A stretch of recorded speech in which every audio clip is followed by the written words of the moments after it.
just formally welcome everyone to this week's CCL training. It's a webinar program of Citizens Climate Lobbies that provides CCL supporters like you and I with access to in-depth training opportunities on topics related to climate change and effective climate advocacy. I'm going to be playing the role of host tonight, and our topic is previewing CCL's Bridge Advocacy Program. Tonight, we're going to dive into a preview of CCL's new Bridge program. Bridge is an acronym that stands for Building Relationships in Dialogue, Growth, and Engagement. And I'm going to preview that framework and offer some practical insights for having more effective, empathetic climate conversations that build understanding and momentum for change.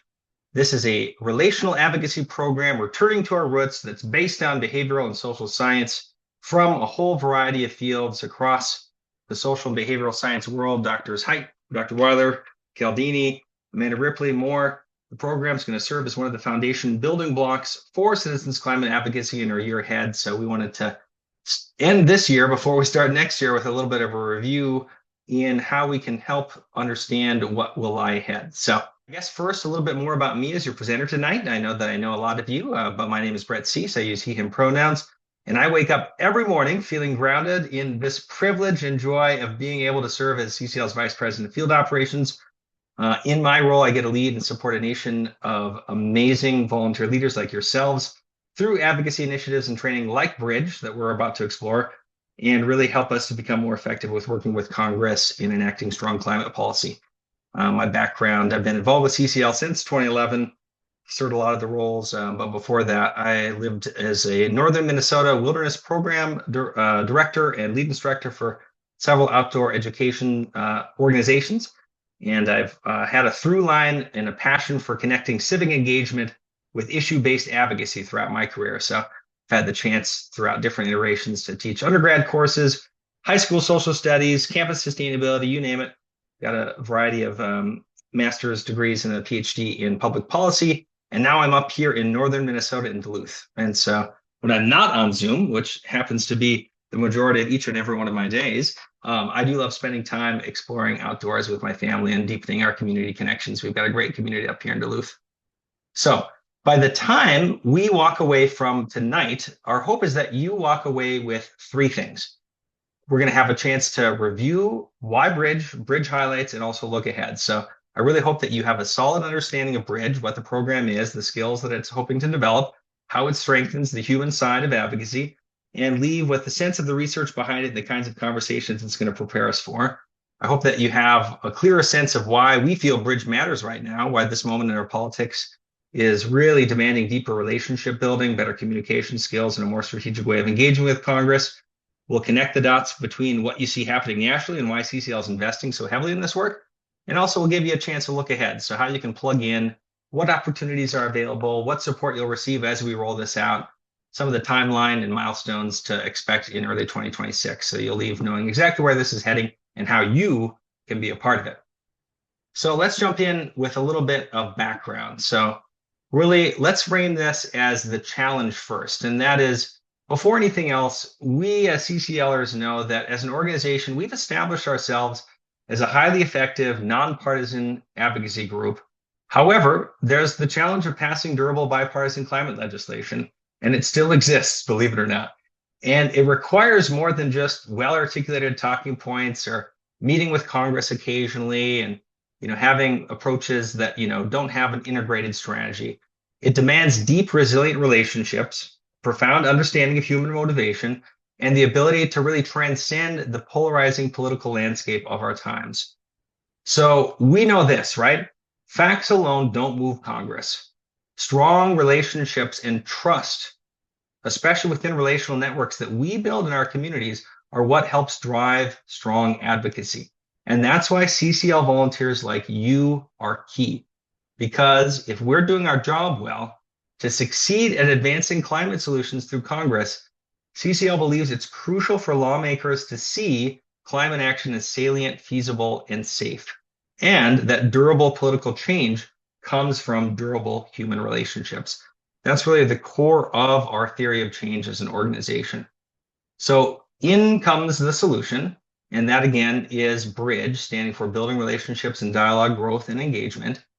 And really the solution strives to provide a program that centers what our strength is, our grassroots advocacy across this wonderful country, in a behavioral science-led curriculum that's designed to elevate CCL's volunteer corps from effective communicators to expert relational advocates with Congress and our communities. And so what we're really trying to do with this program is develop volunteer leaders who can build trust across divides, transform social norms, and forge alliances so that climate solutions can withstand political change. Now, how are we going to do that? What is Bridge? Well, as I've already shared here in the intro, Bridge is our programmatic focus for the year ahead in 2026. It's going to be encompassed by a series of trainings. It's a 9-lesson practical training series. We'll be reviewing them 1 lesson a month. So we're not going to throw all the book at you right at the top of the bat, but it's going to help us collectively strengthen our relationships with Congress, build lasting trust with key audiences, improve conversations across our communities, and support especially this. I think that, of late, we've wanted to make sure to provide more for our chapters and our action teams to sink their teeth into and have a chance to respond to or take on and practice in their own scenarios, right? So a lot of this is going to help you train incoming volunteers, strengthen your own chapter culture, model constructive values-based dialogue, develop up-and-coming future leaders, build out your durable local networks, you name it. And again, the framework is in 3s. So I know that I had the chance when I was at the fall conference to review a very high level of this, and I'll dive more into this in a bit for each of these parts. But the 3 parts really are core to Bridge. Number 1, understanding people's deepest moral motivations. Number 2, knowing your own audience, your key audience kind of decision makers with strategic precision. And number 3, being able to guide meaningful conversations in your own purview that help build trust. And I think before diving in, one thing that I've gotten feedback on, just to kind of help frame this out, why Bridge, why now, is just, before diving deeper into the program, acknowledging something that's easy to overlook. And that is this: the only reason that we're in a position to talk about leveling up our advocacy right now is because of what so many of you have already built, right? We have members of Congress who began years ago as skeptics or quiet moderates or non-committal voices. And today, those same members will tell you that the reason they're more engaged on climate is because of their relationship with CCL volunteers from their district. And they point to that trust. They point to the steadiness, the respect, the genuine curiosity and commitment, the enduring commitment you've brought into your meetings. And that really is the foundation of what Bridge is built on. We're not inventing something new here. We're capturing what has worked across this country. We're naming skills. We're integrating different approaches that volunteers have already used naturally. And the hope is that we've turned them into a repeatable, teachable framework. We're taking the successes that you've already unlocked and creating a path so that every volunteer in every district can continue to build out those kinds of relationships. And so I think it's just really key, I guess, in a sense, to name that Bridge isn't just a new training program.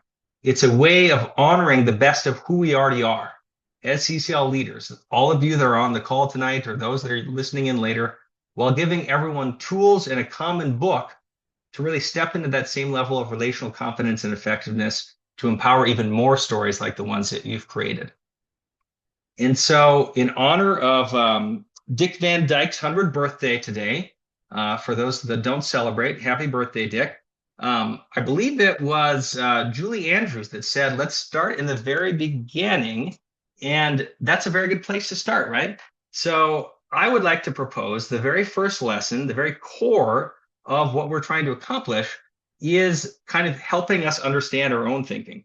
Rather than jumping right into trying to diagnose what the heck's wrong with our neighbor, let's try to figure out what's going on inside of our own cranium first. And one of the wonderful experts that we're going to be turning to on this, certainly not the only, is Jonathan Haidt.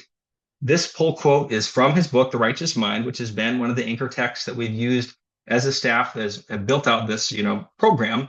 He writes, moral judgment is not a purely cerebral affair in which we weigh concerns about harm, rights, or justice. It's a kind of rapid automatic process. But rather than hear from me talk about Dr. Haidt, just for a minute, what I'm actually going to do is let him tell you, like he did back when he was talking to CCL just a few years ago, on our monthly meeting about this first lesson and why it is so applicable still today. And this was after he had already kind of said hello and made his introductions to Madeline and told us that our website was a love letter to his research. Yeah. So I think what a framework that I find is usually helpful is I just take my book, The Righteous Mind. There are 3 parts to it. There are 3 principles of moral psychology. And almost any complicated situation you can imagine, any disagreement, any political conflict, just apply the 3 principles and it usually shows you some things that you might not have seen. So let's just go through them. The first principle of moral psychology is that intuitions come first, strategic reasoning second. That means our brains are neural networks, they're pattern matchers. If you're exposed to anything, a person, an argument, your brain reacts within a second, much less than a second. It's almost immediately tilts either towards or away from the person or the argument. We like something before we even understand it. And so once a person has reacted, if they react negatively, there's very little you can do to reason them towards a positive view. If they react positively, they're leaning towards you. All you have to do is give them some confirmation of of this idea that they like, and now they know that you're right because they want to believe it and they have reasons to believe it. So it's very, very important that you keep your eye on the intuitions and not get too caught up in the reasons, at least at first. A metaphor that I used in my first book, The Happiness Hypothesis, is that the mind is divided like a rider on an elephant. The rider is our conscious reasoning. The elephant is the other 99% of our minds. It's a very large animal. It's a very smart animal, but it doesn't have language. It doesn't use reason in the same way that the small rider does. So whenever you're trying to persuade people, it doesn't matter if you have 23 great arguments and a lot of data lined up. If your presentation or your proposal has alienated or disgusted or offended the elephant, that's a very large creature. It's going to be pulling away from you, and you can't convince the rider to make the elephant go towards you. Right? All right, we can keep listening. There's a whole another 40 minutes if you want, but the rider and the elephant will feature prominently in our future discussions starting next month. So just wanted to give you a little preview there from Dr. Haidt himself. So let's talk a little bit more, zooming back out though. So that was lesson 1, from, one of the actual main influences that we had really on moral foundations in the past with CCL meetings. And what I'd like to do is just kind of give you a little window into each of these 3 parts, a little bit more than I did on during the fall conference, and have the chance just to really kind of dive into what we're hoping to accomplish with each, right? So part 1, understanding ourselves to better understand others. We're going to dive into things around why facts alone can't save the world, like we've already heard from Dr. Haidt. Talking about the skill set of reframing. We've actually had several trainings through the years on this. There's a wonderful TED Talk that we'll be pulling in from Dr. Rob Weiler with Stanford. We've also been in touch with this ongoing framework, speaking to what people care about. And then we'll have the chance to have robust practice scenarios with our own specific policies so that you can put these skills into practice with peer audiences. And again, kind of the framework of part 1. Why do climate facts so often fail to persuade, and how can advocates truly connect across divides? This part is going to help empower all of us to move beyond surface level arguments by understanding the deeper moral drivers that shape our own worldviews as well as those that we interact with. So through these 3 lessons, you're going to explore the foundations of moral psychology, learn to identify and reframe messages for diverse audiences, and practice empathy-driven communication in real-world scenarios. All right, what about number 2? So once we've moved our way through part 1, part 2 is going to help us become more strategic as advocates, building bridges for climate progress through helping deepening our understanding and application of CCL's theory of change, applying what we're calling the advocacy detective, which will be your ability to do specific audience-based research for your member, or you can apply the same principles to other key leaders in your community if you'd like, or anyone really in your life, and then having the chance to move them up that scale of climate leadership. So what does it take to move Congress? Part 2 is going to invite us to become strategic advocates who build bridges. You're going to learn our origin story, how to apply CCL's theory of change using research and relationship building to make climate action salient, feasible, and safe for your member of Congress. Through hands-on tools and real-world case studies, you'll master the art of district-specific advocacy, develop a common ground blueprint, and use the leadership levels analysis to guide your next steps of how to best work with your member of Congress to become even more of a climate leader. By the end, you'll be ready to cultivate trust, align your asks with local values, and drive meaningful progress on climate policy. And then part 3, rounding this out, helping deepening our communication skills for relational advocacy. We're going to throw back to an old favorite, motivational interviewing, and learning how listening and motivating for change can apply with each of the conversations we have the chance to engage with. We'll also be able to have the chance to use frameworks for understanding and transforming conflict and leaning into having that be productive, as well as influencing strategies for advocacy with persuasive communications. And the prompt here to kind of think through is, what if you could turn even the most challenging climate conversation into an opportunity for connection and progress? In part 3, we're going to learn how to listen in ways that motivate others, to act skillfully, navigate conflict, and engage in effective persuasive communications. Drawing from the latest research in communication science and real-world advocacy, you'll develop practical skills in motivational interviewing, conflict transformation, and principles of influence. All right, so that's the lesson overviews. Let's talk a little bit more about some of the particular skill sets that we're hoping to build out for each of these parts. For part 1, we're hoping that we're really being able to understand ourselves first and foremost, to better understand others. And that will lead us to the chance to hear the values beneath other people's words, reduce our own defensiveness, increase our curiosity, practice reframing climate solutions through the values of how we like to talk about them, and into the way and language of those who we meet, so we can communicate to build trust. And again, this is applicable not only within Congress, but within the communities that we live in and the people that we have the chance to meet with in our own networks. And one of the great ways of summarizing kind of this part 1 skill set comes from Dr. Seda Koleva, who we heard from at the fall conference. More reframing isn't about changing people's minds or values, right? Rather, it's about honoring what already matters to them and showing how caring for the climate fits within that moral worldview. And that's a perfect distillation.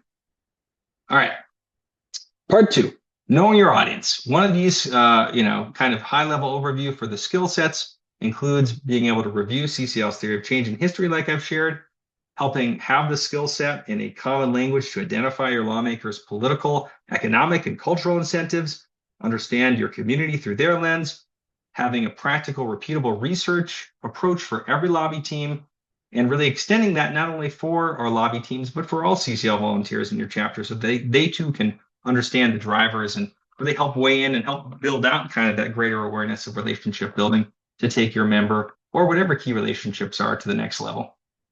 And I think one of the best summary statements for this part that we've been able to really pull back into is the words from Marshall himself. Democracy works best when everyday citizens build real relationships with their lawmakers, grounded in respect, gratitude, and persistence. All right, then part 3. What are we talking about and what skill sets are we going to lean into with that? You're going to gain motivational interviewing techniques. I just had the chance to talk with John Sabin earlier today, talking about what he's been up to lately with the world of motivational interviewing. Looking forward to finding new ways of bringing in all of the great wisdom that we've had through the years on this topic. We'll help develop deeper listening habits. We'll have tools to reduce tension in tough conversations. We'll build out more persuasive communication techniques in your repertoire and really be able to role model and practice next step strategies for furthering your relationships. And before we transition to this next section, which is really going to kind of highlight what we've been doing to field test this already, I want to say something really important about the behavioral science frameworks that we've already just briefly highlighted tonight and what we'll be using ahead. And that is that none of these are meant to be viewed as the final or the sole authoritative word on how to engage in the kind of bridge advocacy we're about to embark on, right? They're not rigid formulas. They're starting points. They're going to be tools that help us all get a better understanding of people who might think differently than we do, or people that actually think differently or that think the same of us, but might have a different value set to arrive at that same proposition. And they're a helpful common read, again, for us to have a common language to be able to talk about this in a way that can kind of translate what each of us are up to. So just like with climate science, though, we're going to stay open to new behavioral science. So as research evolves, we evolve with it, and that's essential. because in the end, our goal isn't to put people in boxes. It's to understand what matters to them so that we can build real relationships. I think that's really key to name. And so in all ahead, I just want to name and norm tonight that it's completely healthy for anyone as you're reading through this to critique any of these frameworks. That means that you're thinking, you're engaging, you're testing them. We want that because really the truth is we're all living in a historic moment no one has ever faced before. There's no pre-existing roadmap for how to communicate perfectly in these times, believe it or not. And so we're going to figure this out together. And that's really the power of our network. We're going to learn what works. We're going to share that out. We're going to adapt what doesn't. And we're going to stay curious in the process. And what these tools do collectively give us, though, is a foundation, a way to notice our own blind spots and to speak to values instead of assumptions about the other people in our lives, and a way to help conversations move from defensiveness towards possibility. And I think this creative tension that we're really trying to embody here of like really even holding multiple theories up at the same time to the light is embodied really in two of the pull quotes we have from our Part 3 curriculum that necessarily rhyme with each other, but aren't really always on the same beat. And that is the work of influence and motivational interviewing. Both of these are saying the same thing in a slightly different lens, and we're going to apply both of them in our advocacy work. One of the founders of motivational interviewing, Bill Miller, writes, "When we listen well enough, people begin to hear themselves differently. Let's strive to create that kind of listening in our relationships." And at the same time, Robert Cialdini says the best persuaders become partners in that discovery process. Really, that's the whole spirit by which we're engaging in this process, to become partners in discovery. I love that framing. And so let's talk for a little bit just about what we've been doing in the field already to test this out, and especially if anyone here is interested in getting more involved, how you can reach out to me afterwards. And that is, we've already been, getting people's input on this. So here's one of the Bridge review commenters that we've gotten here in the last month. "I'm very impressed with this framework. I'm very excited to get it out there. It's elegant, well-researched, well-written, comprehensive. We've successfully synthesized the best ideas from our best speakers in training, and through this highlighted a defining characteristic in new ways. Well done."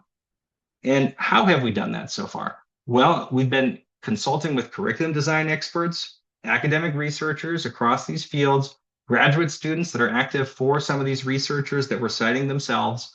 Our entire field operations department has been engaged in writing and co-writing this over the last 2 months. We brought in CCL's leadership team. Our entire staff is in the process of providing feedback and reviewing right now. We'll be doing the same thing for our CCL and CCE boards. And next week, we're also going to review kind of a pilot project for any state coordinators that are interested. And so far, and that's again before incorporating some of these, this has already yielded over 300 suggestions and comments to make this curriculum better. I know that it's going to continue to iterate and become even more cogent and effective. And all of you are invited to continue to do this and all ahead, not only in the month between now and the launch of the actual program, but as we're kind of going through the year ahead in 2026 together as well.